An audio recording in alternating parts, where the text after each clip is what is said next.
So we're here with Illac, who is the founder of Litter of Light. Yesterday, as you probably know from our social media, we had the opportunity of doing a very quick pre-launch of the Youth Solutions report, starting to showcase some of the solutions that will be contained in the report.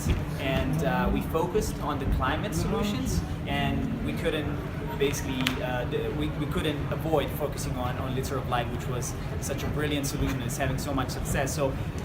And we were very lucky that Illac and his team were here in Marrakech, so we took the opportunity and we want to talk to him a bit more. No, thank you. I would like to hear a bit more. First of all, how's it going here at COP? Oh well, what's important for us here at COP is not just the visit, but really it's the workshops. So we've been having great workshops. We have at least 50 potential turnovers. That means that they will be taking the Litter of Light technology for streetlights, mobile chargers, and of course, the lanterns. We have a beautiful cup right there. And they're gonna start trying out their livelihood program. So we were able to really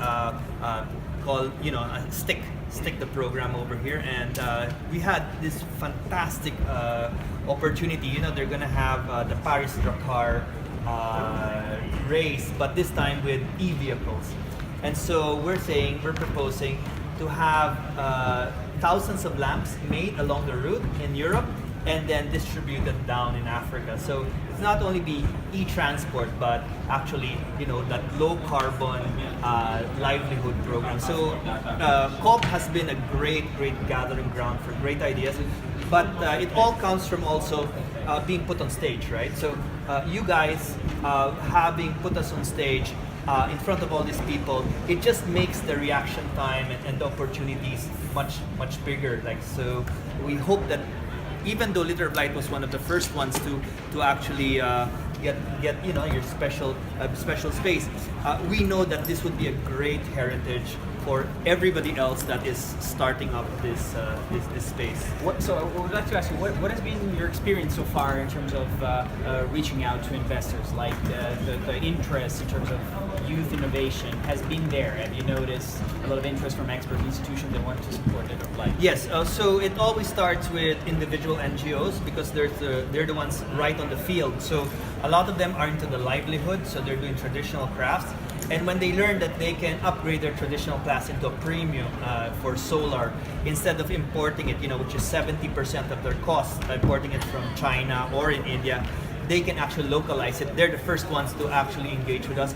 Second comes investors. So there were some people saying, look, I have a little bit of money, so we've raised about $10,000 during our time here to start something in Morocco. And that's not even, the opportunities that we have in Madagascar, we have Togo. So we have about 5 countries and ministers that meant to us. So this has been really the apex, the place to meet people, but really the fact that we get to move from the green zone, which is the action area where displays are done, into the blue zone where decision makers and of course government help scale. So it's been a great transition for you guys to bring us here. So it's been really profitable for us. Well, thank you so much. I mean, we'll be happy to do that. As you probably know, the main focus of our Youth Solutions Board is making sure that youth are seen as, first of all, innovators, change makers, entrepreneurs, not just advocates. So, and here there are people who maybe can support them, and I hope that, and that's what you usually hear. Visibility is key for this, because if you don't get to present these solutions, it's very difficult for people to take notice, especially when they happen on the ground and change the life of the communities. But sometimes investors are not there. Right, and also because the key decision makers don't really see what is the south part of these kind of low carbon innovations. That we actually have 550 youth from all around the world making this kind of Litter of Light, and they are our engine. It's not top down, which is factory driven, finance driven.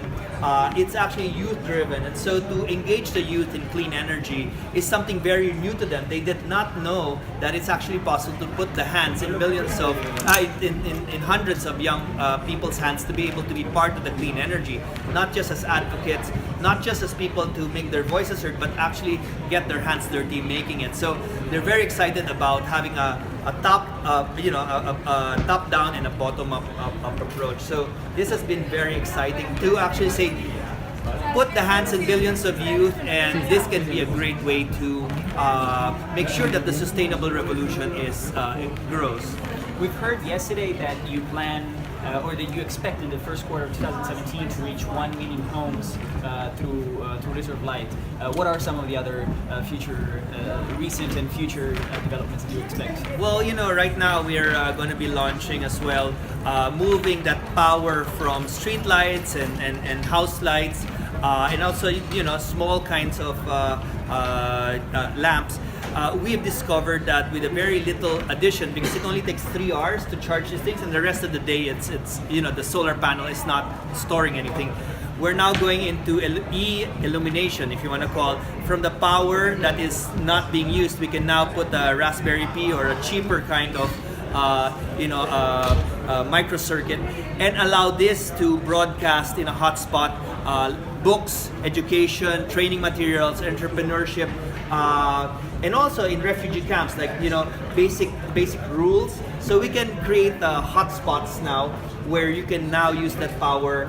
Since we have thousands of lights, we can now upgrade them into e-libraries, if you want to call it, and e-learning systems. It's all very, very exciting. I mean, I'm very glad that we decided to team up and have a Litter of Light as part of our Youth Solutions Report, which is launching in January 2017. We hope that will be one of the avenues, because I bet, like with all the exciting things that you're doing, you're not going to have problems reaching out to people and receiving support, but we hope to be one of those avenues, and if we can help you scale that up even further, we'll be so happy, and we'll be our goal. I think it's just really fantastic to have the two things, low carbon and youth. It's just, if you look at the world's population, especially those that are afflicted and those that want to do something, you're talking about really the unreally recognized market, which is the youth, can be that platform and can be that engagement. So when the young people find out what's possible, I think that is going to be the revolution, that spark of really engaging the people as to be part of it. I definitely agree, and thank you for joining us. I won't keep you further, but it was great again to have you as part of this exciting low emission solutions conference that we had.